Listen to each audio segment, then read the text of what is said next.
Hola, welcome to the Good News Roundup, your weekly digest of what's going well in the world. In today's positive news, scientists have discovered a technique to rewind the age of skin cells by 30 years. Plant-based food products are breaking records with billions in sales. The unexpected positive side of one social media platform, a new law to end oil and gas research and exploration in Quebec, and a professor powering his Tesla with his very own portable solar panels. Did you look in the mirror this morning and wish you could turn the clock back a few years? Is that miracle eye cream you splashed on yet to perform many miracles? Well, the days of relying on overhyped and overpriced beauty products to knock a few years off could be numbered.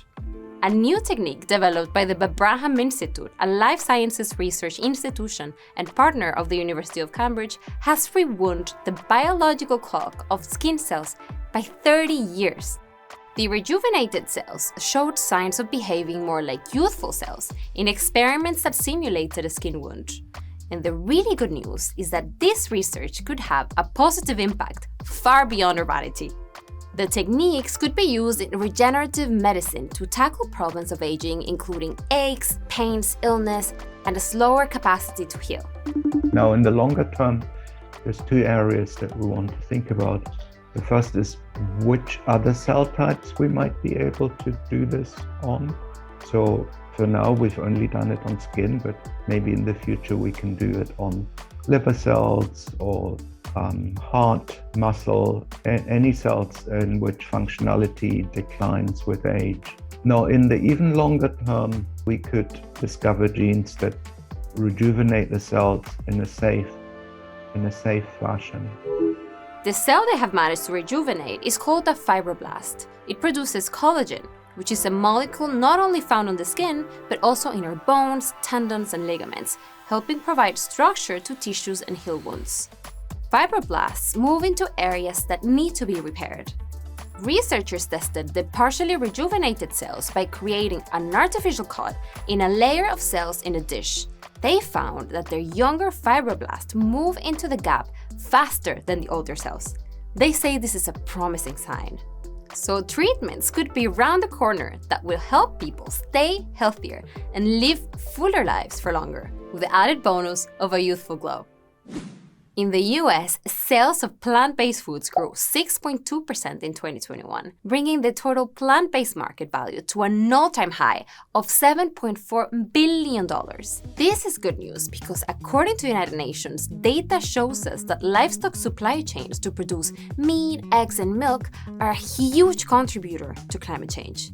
20 servings of vegetables have fewer greenhouse gas emissions than one serving of beef. New figures released by the Plant-Based Food Association, the Good Food Institute, and wellness-focused data company Spins showed that plant-based food sales grew 3 times faster than total food sales, with most plant-based categories outpacing their conventional counterparts. And all that amidst turbulent economic conditions and a pandemic that completely disrupted the supply chain and increased inflation. Plant-based meat substitutes provided $1.4 billion in sales in 2021, growing 74% in the past 3 years. That's 3 times as much growth as actual meat. So the influence of millennials and Gen Zs on the growth of plant-based foods is huge. And it's also a strong indicator that the demand will only continue to grow as these segments of the population make up a larger part of the population. 70% of millennials and 100% of Gen Zs indicate that environmental benefits is a top motivation for food choices.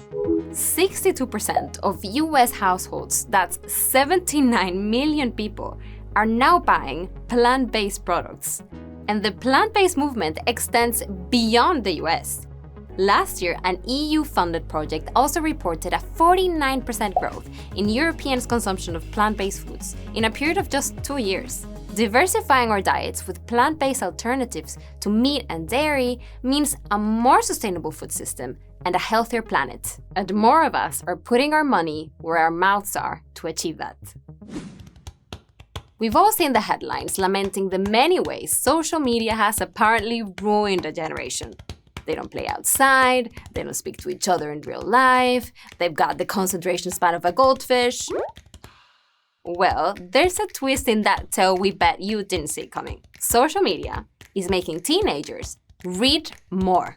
The UK's Publishers Association says TikTok powered book sales to record levels in 2021, thanks to a trend by the name of BookTok. BookTok is a TikTok community that sees users make videos reviewing and discussing books they've read.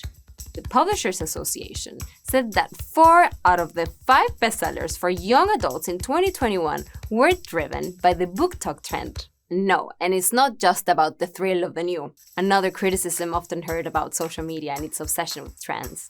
The association says that the pandemic saw people seeking older books as well as recent bestsellers.